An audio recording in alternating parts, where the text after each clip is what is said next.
Kalma, then be strategical, and then I will talk to my team, and then of course, siguro paplanuhin namin ano yung mga dapat naming gawin, ilatag from the time ng arrival sa Thailand up to the day na nag-activities, everything, and also the important events, which is the preliminary and also the coronation and closer.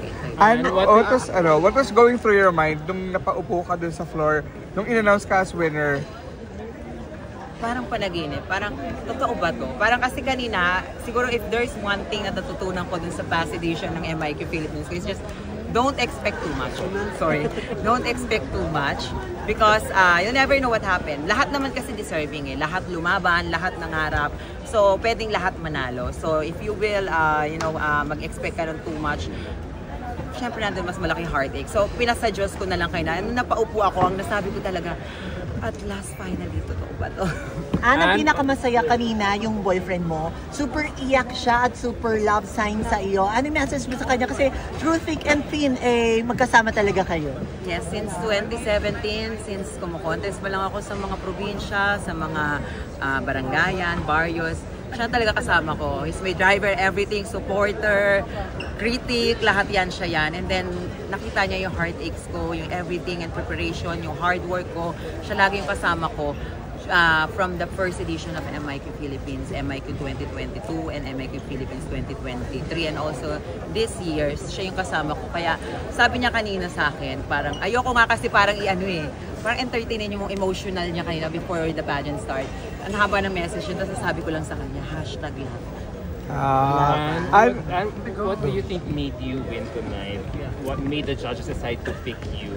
May kinalaman ba yun sa final answer mo? Kasi kanina yung final answer mo, you talk about a certain candidate, a fellow candidate of yours, na kung hindi ko yung mananalo kasi hindi ka kunwari deserving. Do you think it, or do you think there's another reason why you think you won tonight? And when I joined MIQ Philippines 2025, actually I don't have any plans na parang I want to retire and focus on my business. And then sabi ko parang one time na naginip ako, this is true, that I saw my younger self. My younger self is very striving hard and kasi I'm an independent contestera when I was young eh. Parang I provided everything for myself. Ako'y nagpapatahi ng gown ko from my baon and everything. I learned how to do my makeup. So ganyan, parang dun sa pangarap, sa panaginip ko, nakita ko yung batang ako. And then sabi ko, baka mamaya parang yung parang yung nasa inner self ko, parang hindi pa fulfilled. She wants to fulfill another dream, which is MIQ Philippines, yung hindi na-resolve na issue. So when I joined, when I competing, ewan ko kung God grace yun. Parang may isang candidate, which is number 48 from Cavite, that she's very young. And then she asked me that Ate Ana really wanted to pursue my dream, but of course I have a lot of, parang lack of resources and support. And because I am a contestera before, I have a lot of gowns. Siyempre, ganyan. So sabi ko, ito yung mabibigay ko sa kanya. And then, she's very appreciative. Sobrang tuwa ako sa kanya kasi sobrang na-appreciate niya. And I see myself, my younger self sa kanya. So, feeling ko yun yung nagpanalo, yung being authentic. And then, just like what I've said earlier, my final answer is that you'll never go wrong by building a dream that can benefit others. Did you pray last night for you to win? Sobra. Every day, maya-maya. So now that you won, Picture lang kay Sir John. Last na po.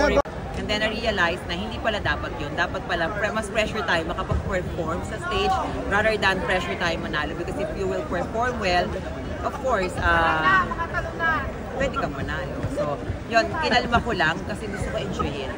Yun yung mga na-miss ko eh, no, 2022, 2023. Sobrang na-miss ko yung, yung sisterhood, na-miss ko yung kalma lang, and then, yung chill lang, enjoy. Kasi magugulat tayo, tapos na. Tignan mo ngayon, tapos na.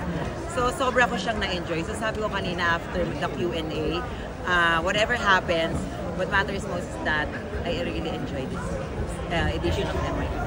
This time you were very emotional when you were announced as the winner. Did you have high expectations for tonight's win? Actually, yun nga yung sinabi ko na yung attendant that my gameplay is very kalma. So, hindi ako of course, I wanted to win so bad, but binawas ako expectation kasi ayoko na yung ma-disappoint or what, but tinaas ko na sa Diyos. Parang after the Q&A, after everything that I've done, and then kung ano yung magiging resulta, tatanggapin ko siya ng maluwag sa puso because course, isa lang yung corona eh.